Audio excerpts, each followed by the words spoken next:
We know you have a lot of ways you could be spending your time, and it means so much to us that you're here for Castle Hills Christian Church, online church.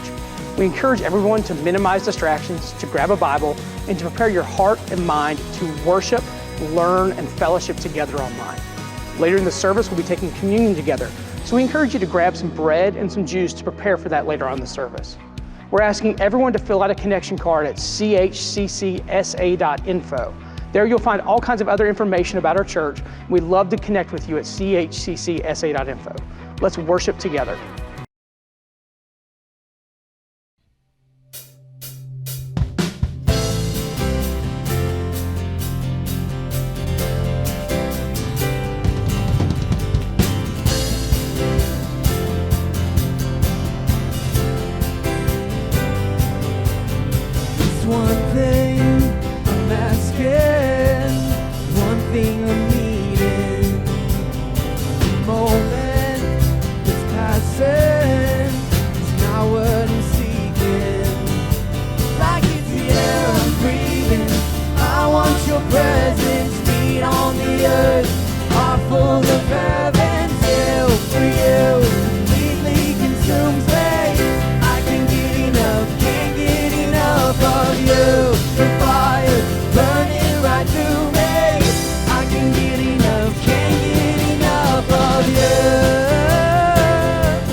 You're the God of covenant and faithful promises. Yeah, time and time again, you have proven you'll do just what you say. Though the storms may come and the winds may blow,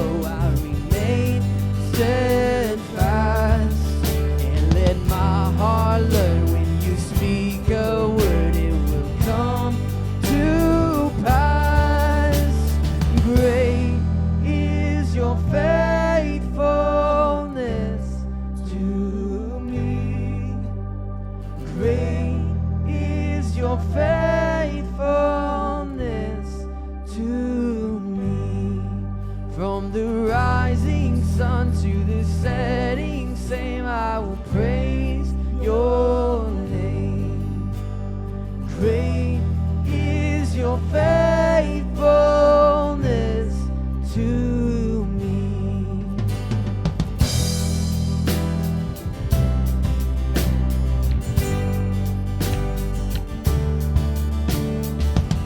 Seasons change, you remain the same.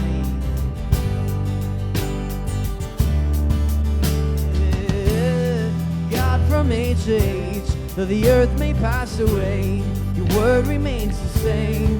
Yeah, history can prove there's nothing you can't do. You're faithful and true. Though the storms may come and the winds may blow, I remain steadfast. And let my heart learn when you speak a word, it will come to pass. Great is your faithfulness to me. Great is your faithfulness. From the rising sun to the setting same, I will praise your name. Great is your faithfulness to me. I put my faith in Jesus, my anchor to the ground, my hope and firm foundation. He'll never let me down.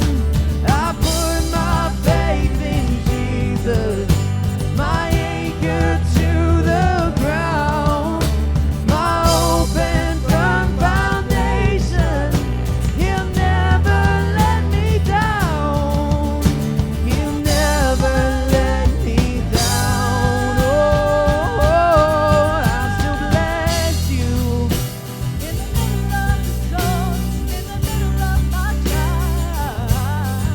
I'll still bless you when I'm in the middle of the road and I don't know which way to go. I'll still bless you. I got a reason, I will bless you. I'll still bless you. You've been faithful. You've been faithful.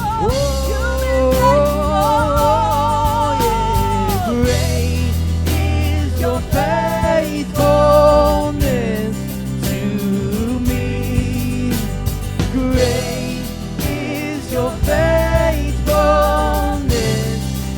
From the rising sun to the setting same, I will praise your name. And great is your faithfulness to me. From the rising sun to the setting same, I will praise your name. Rising sun to the setting same, I will praise your name. Great is your faithfulness to me. There are as many ideas about who Jesus was as there are people on earth. Fortunately for us, the Gospel of John tells us in his own words who Jesus said he was. Jesus said he was the bread of life, the light of the world, the door, the good shepherd, the resurrection and the life, the way, the truth and the life, and the true vine. Jesus says, I am.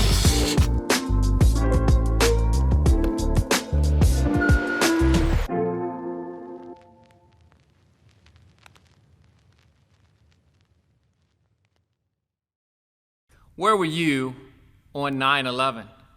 I remember I was at the church office and I received a call from our church secretary, Adrian. She says, turn on the TV, you won't believe what's happening. And I couldn't believe that a plane had hit the World Trade Center, one of the towers, and then it ended up hitting a second tower, and then watching the towers go down. I was in shock, and there was just a heaviness on my heart. I remember later, slowly, our staff members came in, and we all were just around the TV watching everything that was taking place. There was tears, and we were praying, and we just couldn't believe what was taking place. We ended up planning a prayer service for later that night, and as a church family, we came together and we prayed for our country. It was a dark, dark day. We've all faced dark days, right? Days that just rock your world, that kind of turns your world upside down. Days where cancer or illness come upon your life and you don't know what you're going to do. The death of a loved one. A day or a season of pain. A time where your finances seem like they're running dry and it's very stressful for you. Maybe a tough breakup or a divorce. Maybe it's a time that your kids or your grandkids are hurting. A time where you just feel overwhelmed with life. Well, we started a series called I Am, Jesus in his own words, last week. And today we're going to talk about how Jesus said, I am the light of the world in John 8:12. And when Jesus says those words, I am, they're powerful words. I am is used over 300 times in the Bible.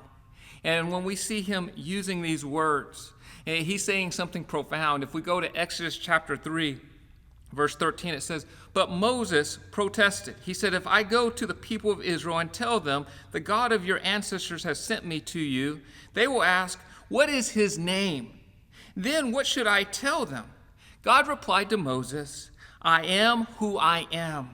Say this to the people of Israel, I am sent me to you. And to understand the power and the weight of these words, we must understand that the Israelite nation was surrounded by temples dedicated to deities with faces and bodies and birth stories and death stories. There were pagan gods all around them. And most significantly, they had names and dominion over certain aspects of life. For example, the goddess Isis had the dominion over women and children and medicine. And so she was a part over part of this world, and people would worship her. But not so for the God of Israel. When he says, I am, he's saying, I have dominion over all things. I am the source of power. And so when Jesus says, I am, he's saying that I am God. And those two words, I am, is telling us about who Jesus is. And those words have an impact on our lives as well. Now, Jesus saying, I am, to us, and to him telling us that he is God, we may not think too much about it.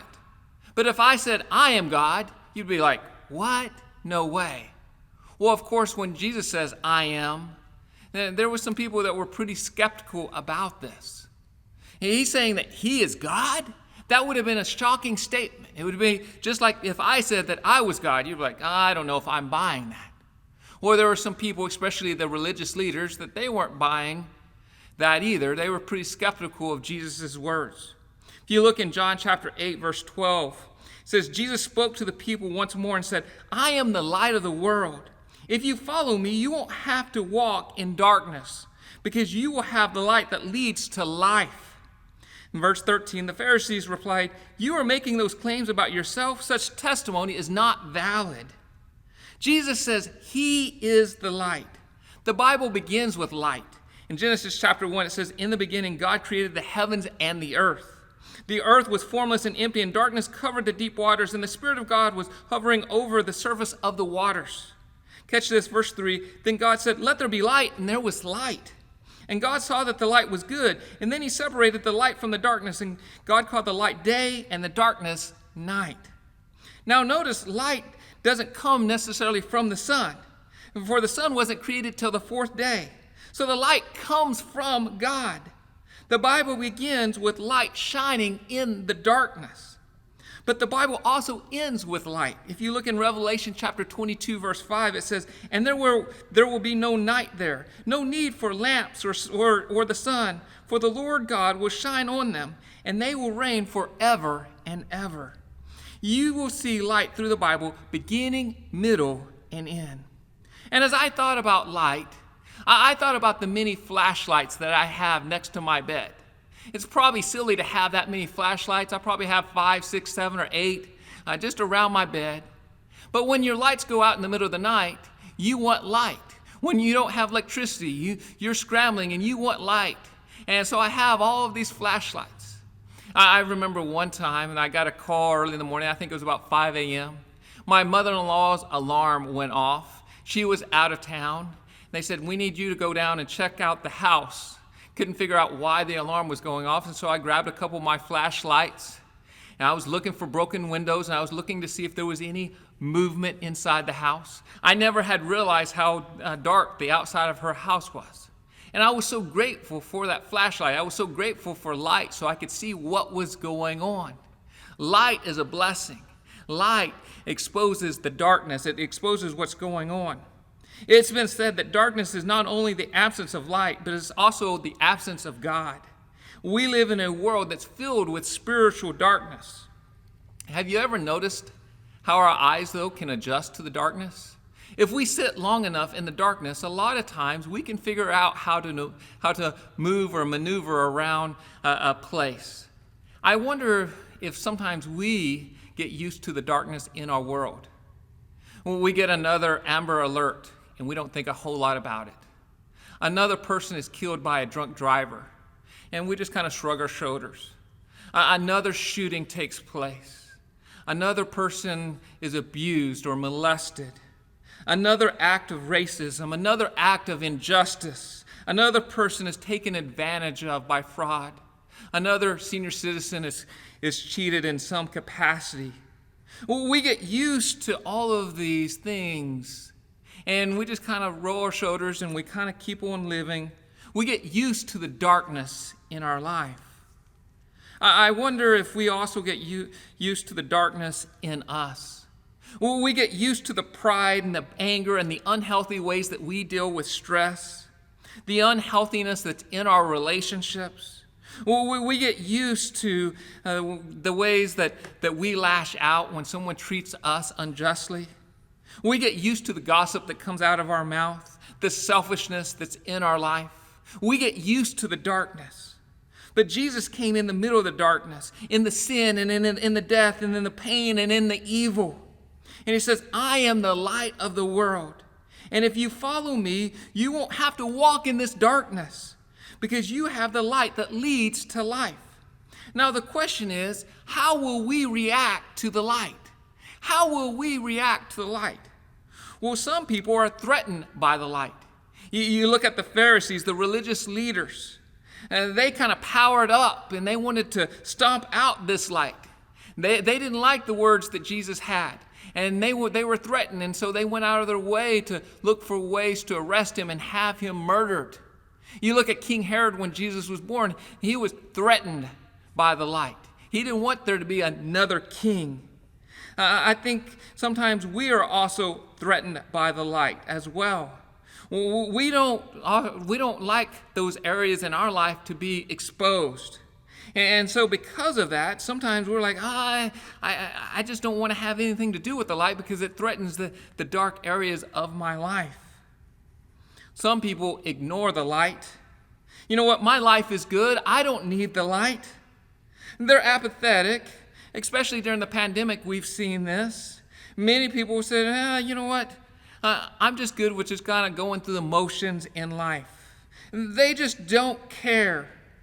You do your thing and I'll do my thing. If you want to follow the light, that's fine. If you don't, that's fine as well. The light is not a priority in their life, and so they just kind of ignore the light. It's there, but they just don't have a lot to do with it. And some visit the light, and some will follow Jesus for a little while, but for whatever reason, they stop. Sometimes they get distracted with life. There's lots and lots of things to do in life, whether it be their job, their kids, or household chores. They get busy with their schedule, and they all of a sudden they visit the light, but then they quit following the light eventually. They get distracted. And John 6:66 says, after Jesus says that he is the bread of life, his teaching was hard to accept.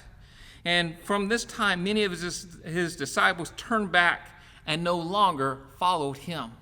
They followed for a while, but then they stopped. They were following the light, and then they stopped. And I think we all know people who follow the light for a while, but for whatever reason, they stop. Lastly, some live by the light. They receive the light. And Jesus says, I am the light of the world, and if you follow me, you won't have to walk in darkness, because you will have the light that leads to life.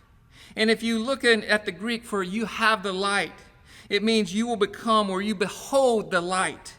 You are transformed by the light. And our vision here at Castle Hills is change lives through Christ. And we want to ask you, is your life being transformed by Jesus? Is your life being transformed by the light? Is your relationships being transformed by Christ? Is your emotions being transformed by Christ? Is your work ethic being transformed by Christ? The way that you talk to people, is that being transformed by Christ? The things that come out of your mouth, is that being transformed? The way that you parent, are you giving your whole life over to God and saying, God, transform me? Is the light transforming you? Is the light transforming you to a point that you're making a difference in your community? Are you being a light in your neighborhood? We have a world that has a lot of darkness, but it needs light. And one of the ways that light comes out is because God transforms our life, and we go out into our community and we show light. We look for opportunities to show love and compassion and give hope to others. And so I want you to think this week, what can I do to be a light to my neighborhood? What can I do to be a light to my community? Each week we take communion, and despite the long, dark days that sometimes we face, some days, some weeks we're worn down and we're beaten down because of the darkness. But Jesus gives us light. He gives us hope. We know that communion reminds us that our pain and our suffering won't last forever. That Jesus died, he was buried, and he rose again. And that we get to spend eternal life with him. The things that we're going through is temporary, but we get to be in his presence. And so as you take the bread and as you take the juice, I want you to reflect on how Jesus is the light and how it has changed your life, how it has transformed your life. Would you pray with me? Jesus, as we take this bread and as we take the juice or whatever we're using today, we remember that you are the light. We remember that you give us hope. And I pray that you would open up our hearts so that you can work in it. Transform us, God. We are your vessels. In your precious holy name, amen.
give life, you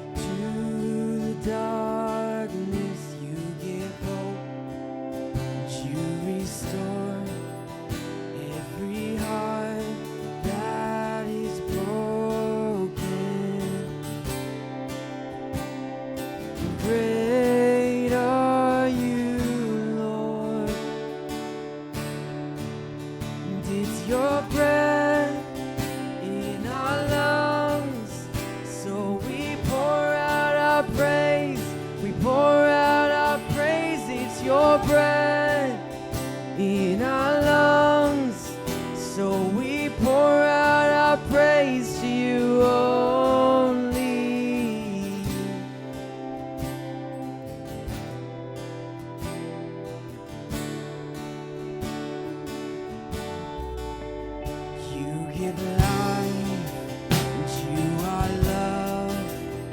You bring light to the darkness. You give hope, and you restore every heart that is broken.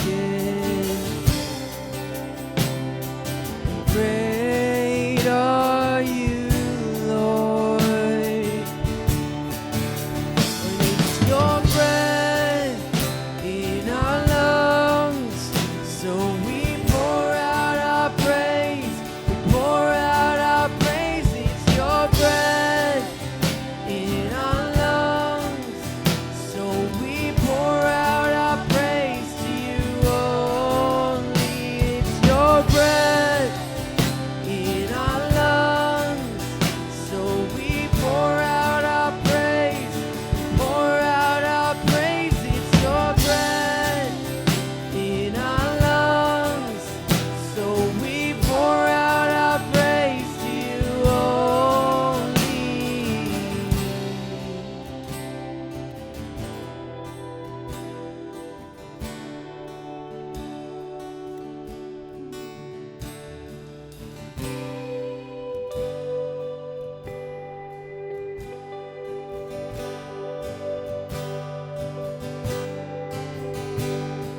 And all the earth will shout your praise.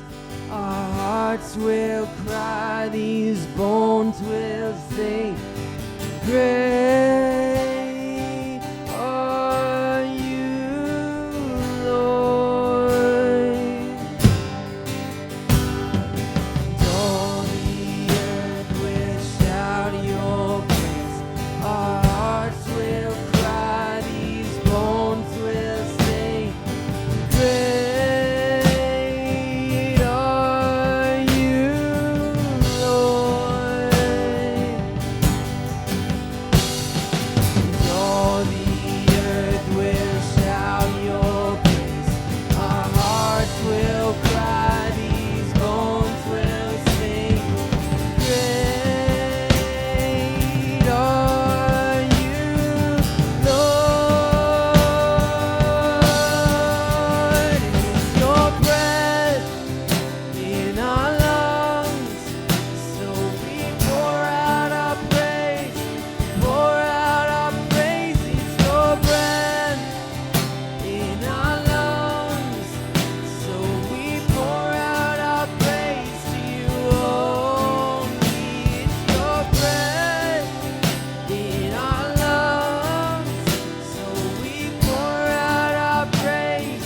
We pour out our praise. It's your breath in our lungs, so we pour out our praise to you only. Great are you, Lord.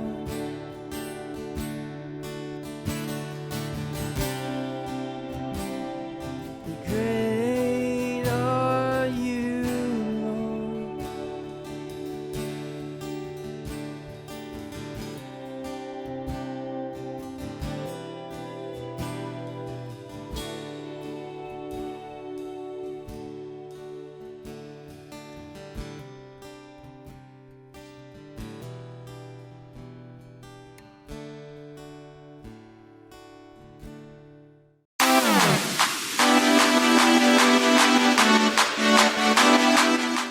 We're excited to know that some of you are ready to take some next steps in your faith journey. And we want to come alongside you, support you, and equip you through this process.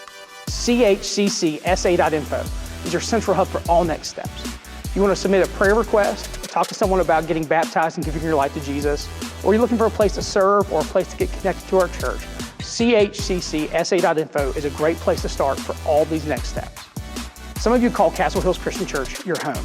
And if that's you and you want to continue to partner with us financially as we serve both here in San Antonio and around the world, you can go to give.chccsa.com, or you can text the message GIVE to the number 210-903-5440. Thank you for your support. We're so glad that you're here today, and we hope to see you next week.